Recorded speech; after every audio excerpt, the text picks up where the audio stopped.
5वीचा वर्ग सुरू करण्यासाठी विद्यार्थ्यांचा झेडपीत 6 तास ठिय्या. विद्यार्थ्यांचे शैक्षणिक नुकसान. जिल्हा परिषदेच्या सीओच्या दालनासमोर भरवली शाळा. पालक आक्रमक, मागणीवर होते ठाम.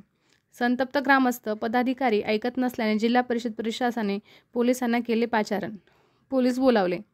विद्यार्थ्यांना घेऊन आंदोलन केले जात असल्याने आणि उशिरापर्यंत हे आंदोलन सुरू असल्याने जिल्हा परिषद प्रशासनाने पोलिसांना बोलावून आंदोलकांवर दबाव टाकण्याचा प्रयत्न केला तरी आंदोलन ठाम राहिले. विद्यार्थ्यांना आणणे चूक. मागण्यांबाबत प्रशासन प्रयत्न करत असते, मात्र पालकांनी अशा प्रकारे विद्यार्थ्यांना आणून आंदोलन करणे योग्य नाही. यामुळे चुकीचा पायंडा पडतो.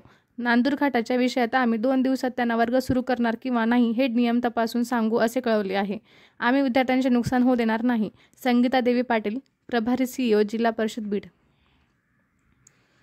बीड.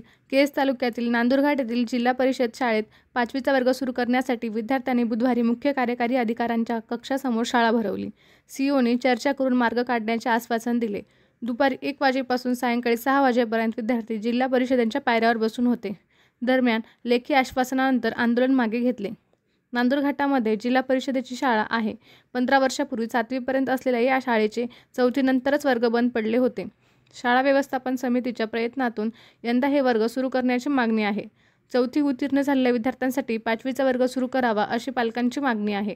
मात्र गावात खासगी शिक्षण संस्था आहे. नव्या नियमानुसार एका शाळेपासून 1 किलोमीटर अंतरावर दुसरा वर्ग मंजूर करता येत नाही असे कारण देऊन वर्ग सुरू करण्यास असमर्थता दर्शवली होती.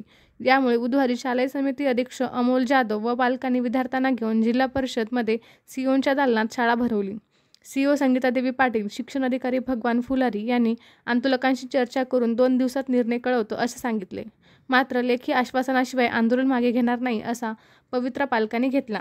सायंकाळी 7 वाजेपर्यंत हे आंदोलन सुरू होते.